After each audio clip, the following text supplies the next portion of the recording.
Hello friends, आज हम जानेंगे ट्विन फ्लेम जर्नी में डिवाइन फेमिनाइन बैलेंसिंग में कैसे आती है। बैलेंसिंग सिचुएशन में आने के लिए उनको क्या क्या पापड़ बेलने पड़ते हैं, क्योंकि ये जर्नी तो डिवाइन ने दी होती है, लेकिन वो जानने में थोड़ी देर हो जाती है डिवाइन फेमिनाइन को। वो इधर उधर सवाल के आंसर ढूंढने की कोशिश करती है कि मेरे साथ क्यों हो रहा है ऐसे। सब सताते हैं, सब लेसन वो सीखती है और वो शुरू में से ही एंटिट्यूड रहती है, लेकिन जैसे भी उसके जो कार्मिक बैगेज रहते हैं वो डिसॉल्व करने होते हैं, तभी उसकी जो इंट्यूशन पावर्स होती है वो ब्लॉक की जाती है। धीरे धीरे उसके बॉडी पे, उसके जो एथरिक बॉडी है, स्पिरिचुअल बॉडी है, उस पर वो ये ब्लॉक हो जाता है वैसे। और उसको इंट्यूशन वो सिचुएशन में आते हैं, लेकिन वो उसमें इतनी फंसी रहती है। कार्मिक बैगेज जो रहते हैं, कार्मिक उसको सताते हैं उसमें, तो वो जान नहीं पाती है। वो इतनी दुखी रहती है और उसमें से वो सबसे प्यार करती होती है, लेकिन उसको लगता है कि मुझे कोई प्यार नहीं करता है। ऐसे वो फीलिंग्स में आती है, वो सबको देती है पूरा देती है, अपना 100% सबको देती है, लेकिन ऐसी स्टेज में आ जाती है कि उसको कोई समझने वाला नहीं रहता है, कोई। और अचानक से उनकी नज़र या उनकी मुलाकात अपने ट्विन के साथ होती है, और तभी उनको थोड़ा अच्छा लगता है और वो इतनी खुश होती है। उस खुशी का एहसास होता है कि वो बोलती है कि 100 में से 5% भी मुझे किसी ने नहीं दिया है सुकून, वो मुझे मेरे ट्विन ने दिया है। लेकिन ये जब वो बोलती है या जानती है, तभी उसको पता नहीं होता है कि वो ये स्पिरिचुअल जर्नी में है, ट्विन फ्लेम जर्नी में है। तो वो ऐसे ही देखती है कि कोई बंदा आया है या बंदी आई है और उसने सुकून भरे फल दिए हैं, और वो थोड़ा सा ही बबल फेज होता है। और वो बबल फेज में क्या होता है, वो इतनी खुश होती है, आसमान में उड़ती है, बटरफ्लाई जैसे उड़ती है, और अचानक एकदम से ज़मीन पे आके गिर जाती है। वो धीरे उसके जो मैस्कुलिन होते हैं, डिवाइन मैस्कुलिन, वो उनको ट्रिगर करने चालू कर देते हैं, और तभी उसका जो सही रियल खेल होता है वो तभी चालू होता है। तब तक डिवाइन फेमिनाइन को अपने में क्या कमियां है ये पता ही नहीं होता है। उसमें बहुत सी कमियां होती है, लेकिन उसको पता नहीं होता है। वो धीरे इतनी डिपेंडेबल होती है, पहले रहती होती है कि वो सबसे बोलती है, हाँ मुझे भी प्यार करना चाहिए, मुझे भी ये करना चाहिए।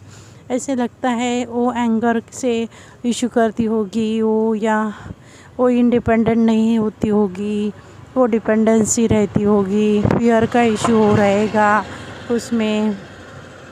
तो ये सब एंजाइटी रहेगी, वो बीमार भी होती होगी, क्योंकि वो इमोशनल होती है, बहुत इमोशनली बिहेव करती है, और उसके फीलिंग्स एकदम कोई समझने वाला नहीं रहता है। और एक जो बंदा आता है वो भी धीरे उसको ट्रिगर करना चालू करता है।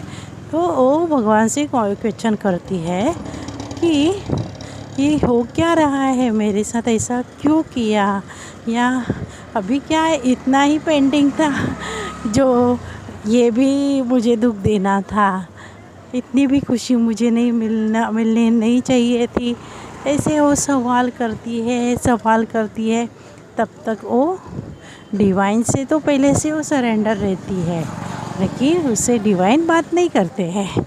धीरे वो अपने सवालों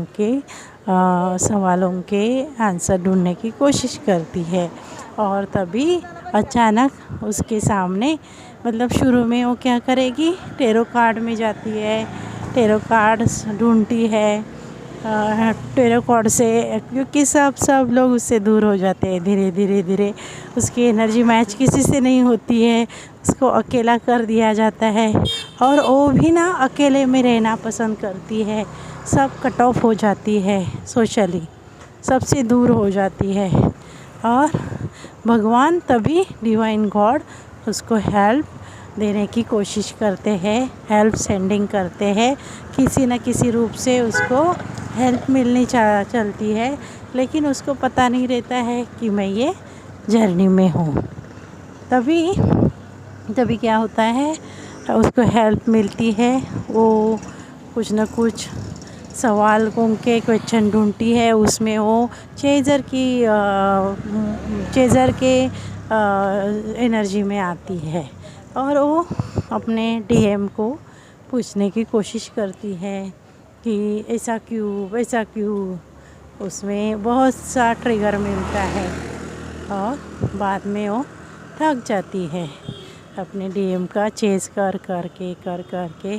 तब में क्या होता है उसको, तब भी वो अपना इनर वर्क चालू करती है, लेकिन इनर वर्क मतलब उसको सवाल के जवाब मिलना चालू होता है। डिवाइन ऐसे कुछ एनर्जी सेंड करते हैं, उससे उसको पता चलता है। लेकिन वो दरमियान क्या होता है, जो नेगेटिव एंटिटी होती है वो क्या करती है, नेगेटिव एंटिटी उसको बहुत सताती है। देखो 11 नंबर दिख रहा है मुझे, मैं दिखाती हूँ आपको। 11 नंबर, वेट करो हाँ, है ना, ये गाड़ी का नंबर ये होता है। और उसमें क्या करती है वो, बहुत ढूंढती है सवाल, और सवाल तो उसको जवाब तो नहीं मिलता है, लेकिन अचानक से उसके सामने यूट्यूब से वो लोग वीडियो पॉपअप होते हैं, गूगल में उसको ऐसा कुछ दिखेगा जो बहुत उसको ऐसे लगेगा अरे ये कुछ अलग ही है, और धीरे धीरे उसको पता चलता है कि हम ये ट्विन फ्लेम जर्नी में है। तभी क्या होता है, ये जर्नी पता है तो तुरंत नहीं वो सुधरती है, वो उसमें नेगेटिव एंटिटी भी उस पर वार करती रहती है और वो पहले ट्रस्ट नहीं करती है, वो कंफर्म करने की कोशिश करती है, हाँ यही है मेरा ट्विन फ्लेम, यही है, क्योंकि उसके लाइफ में और भी रहेंगे, सोलमेट रहेंगे, कार्मिक रहेंगे, डिवाइन उसकी एग्ज़ाम लेते रहेंगे, उनको भी भेजते रहेंगे। तो बोलेगी ये तो मेरा ट्विन नहीं है, ये तो मेरा ट्विन नहीं है, या उसके कि पहले भी कुछ रिलेशंस रहेंगे कार्मिक के साथ, तो बोलेगी पास्ट लवर्स का रहेगा कुछ, तो बोलेगी वो तो मेरा नहीं है ट्विन। ऐसे बाद में उसको वो फाइनली मान जाती है, डिवाइन से मांगती है, वो साइंस मांगती है कि ये मेरा ट्विन है तो मुझे ये साइन दे दो, वो साइन दे दो, और धीरे धीरे वो मेडिटेशन भी चालू करती है और अपने पे फोकस होती है। और जब वो अपने पे फोकस होती है तभी वो पूरी बैलेंस के स्टेट में आती है। बैलेंसिंग के स्टेट में आने के लिए उसको बहुत पापड़ बेलने पड़ते हैं।